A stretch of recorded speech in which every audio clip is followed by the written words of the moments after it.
आज हम लोग क्लास 9th हिंदी का 12वीं चैप्टर के ऑब्जेक्टिव को पढ़ेंगे। तो सभी ऑब्जेक्टिव इसमें इंक्लूड होगा अध्याय 12वीं का, जिसमें कि पहला ऑब्जेक्टिव है शिक्षा में हेर फेर, यानी इसका जो है चैप्टर का नाम है शिक्षा में हेर फेर और इसका लेखक है रविंद्रनाथ ठाकुर। पहला ऑब्जेक्टिव है शिक्षा में हेर फेर, पाठ के लेखक कौन है? तो आंसर हो जाएगा रविंद्रनाथ ठाकुर।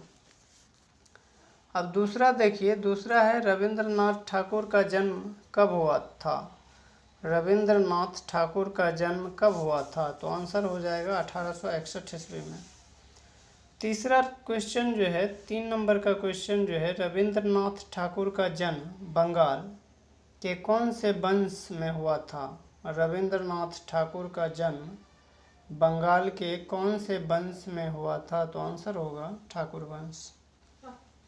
रविंद्रनाथ ठाकुर के पिता का नाम क्या था? रविंद्रनाथ ठाकुर के पिता का नाम क्या था?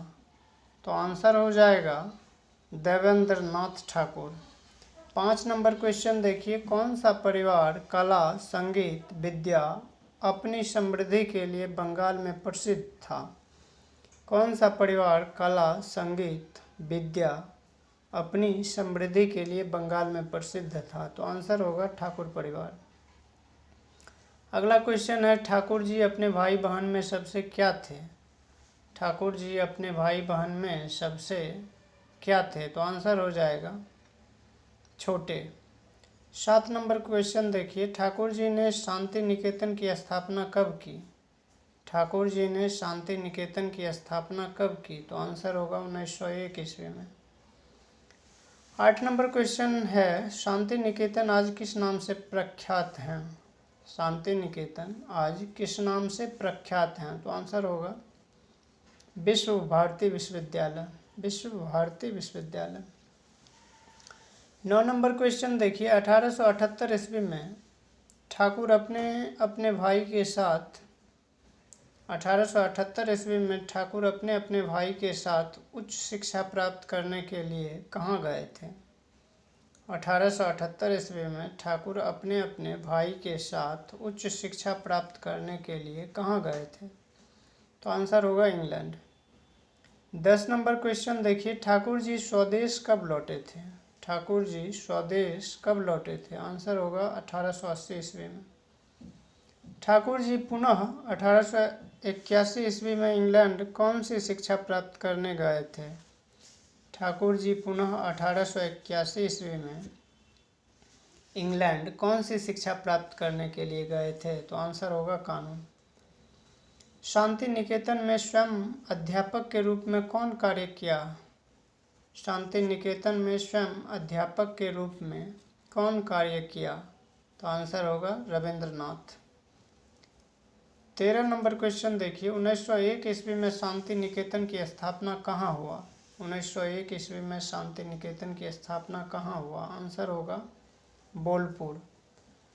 14 नंबर क्वेश्चन है, शांति निकेतन विभिन्न संस्कृतियों के संगम के रूप में दिन प्रतिदिन क्या करता गया? शांति निकेतन विभिन्न संस्कृतियों के संगम के रूप में दिन प्रतिदिन क्या करता गया? तो आंसर होगा विकास।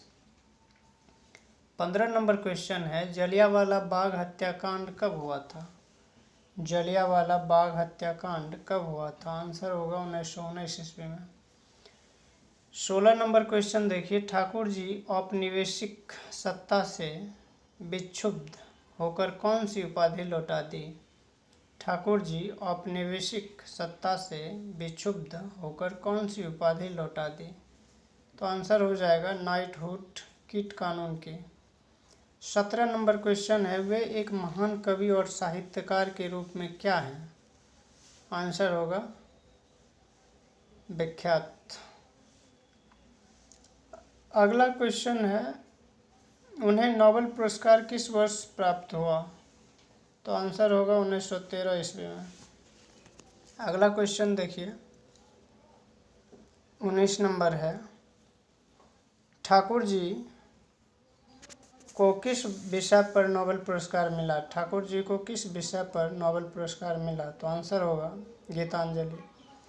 20 नंबर देखिए, शिक्षा, साहित्य, कला, संस्कृति आदि विभिन्न विषयों पर उनके अनेक लेख क्या हुए? शिक्षा, साहित्य, कला, संस्कृति आदि विभिन्न विषयों पर उनके अनेक लेख क्या हुए? आंसर हो जाएगा प्रकाशित और चर्चित।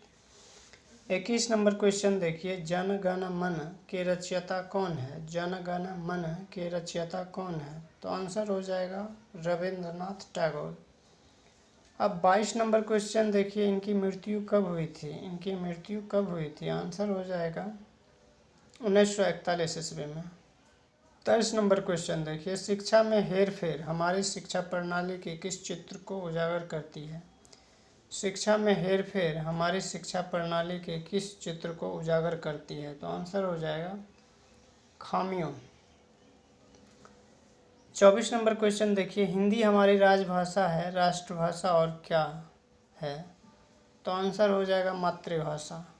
रामायण और महाभारत किस भाषा में लिखे ग्रंथ हैं? रामायण और महाभारत किस भाषा में लिखे ग्रंथ हैं? तो आंसर होगा संस्कृत। 26 नंबर क्वेश्चन देखिए, जीवन यात्रा संपन्न करने के लिए क्या आवश्यक है? जीवन यात्रा संपन्न करने के लिए क्या आवश्यक है? तो आंसर होगा चिंतन शक्ति, कल्पना शक्ति, ये दोनों। अगला क्वेश्चन देखिए, अंग्रेजी हमारी कैसी भाषा है? अंग्रेजी हमारी कैसी भाषा है? तो आंसर होगा विदेशी। 28 नंबर क्वेश्चन देखिए, हमारी वर्तमान शिक्षा जीवन की किस चीज़ को पूरा नहीं कर सकता? हमारी वर्तमान शिक्षा जीवन की किस चीज़ को पूरा नहीं कर सकता? तो आंसर होगा आवश्यकताओं। 29 नंबर क्वेश्चन है, बच्चों के मन की वृद्धि के लिए क्या आवश्यक है? बच्चों के मन की वृद्धि के लिए क्या आवश्यक है? तो स्वतंत्रता। 30 नंबर क्वेश्चन देखिए, हमारी शिक्षा में किसका स्थान नहीं है? हमारी शिक्षा में किसका स्थान नहीं है? तो आंसर होगा आनंद का।